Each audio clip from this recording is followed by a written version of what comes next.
Good morning.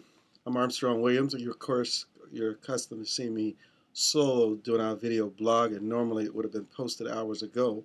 Some time ago, we were in Berlin, Ohio, spending some quality time and some substantive time with LaRed.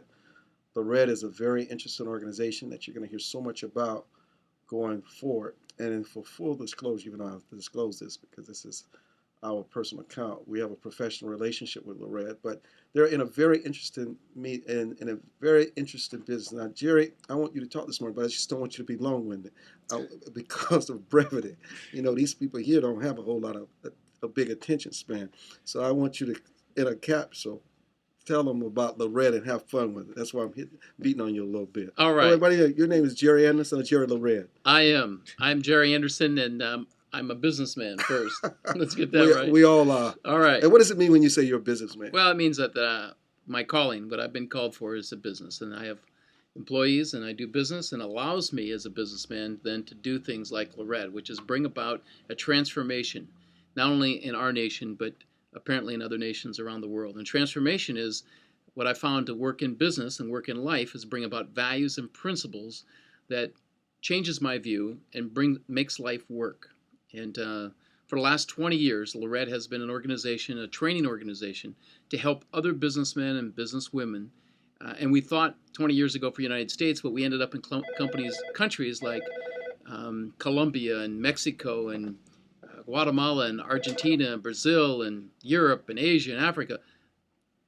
Not to the United States until I met you, Armstrong.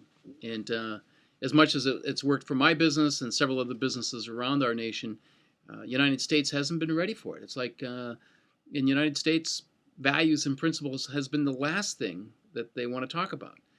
But yet the last year or so, it's on our minds because things that we knew yesterday are not working today. And so we're all open to say, hey, what can work? Well, pardon the interruption. Sure, Even though this let's is not do the it. name of the show. That's right. You know, in the interest of time, I mean, even for us, so much of the focus of society is on the element that's in prison, the problems, the things that bring about social ills. And what sometimes we do, we lose focus on the leaders in this country, whether it's parents, whether it's ministers in the church, whether it's entrepreneurs who have 1,000 employees like Jerry, just basic CEOs. Sometimes, even law enforcement. One of the biggest complaints about law enforcement is how they sort of take away the dignity of the person they're arresting, how they can be demeaning, how they can use profane language. And I think the kind of principles that you're talking about now, you're talking about restraint, you're talking about respect, Responsibility. Yeah. Name some more. Dependability. Dependability. Hard work. Thrill. Savings.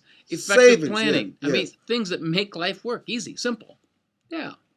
That's what LaRed is about. And why is it's so difficult for people to sort of follow these basic principles that have worked since the beginning of time? They're timeless. Why is it that we need these reminders of it's not about wearing a gun, it's not about wearing a badge, it's not about having power because you're the CEO. It's about the things that are just basic. That connect us as human beings. That's right. Well, our nation was built on these basic values and principles. In the last 20 or 30 years, we have lost those. And even in the workplace, we've lost them. You look at what our companies and what our country is going through today of what we didn't 20 years ago. And it's because of lack of values. We have to go back to that, Armstrong. And the great thing about the red, now Scott is here with us also.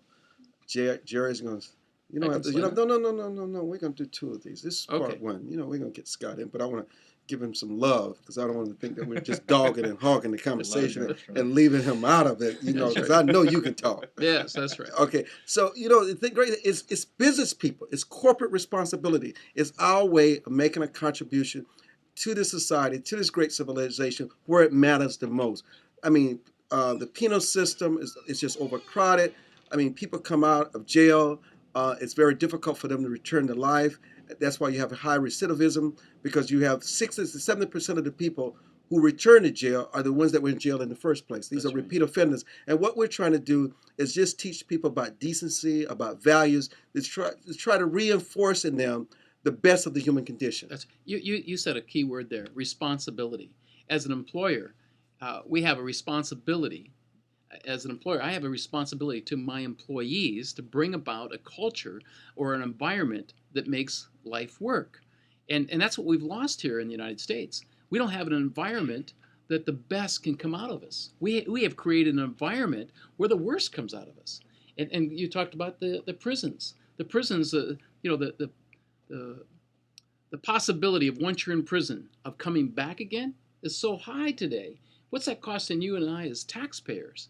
Uh, if we could just reduce that number, and I believe that bringing the values and principles to the guards alone, that we can reduce that number because the prisoners will look up to the guards and say, wow, I want to be like him. I don't want to be like my neighborhood in the past. I want to be like that guard.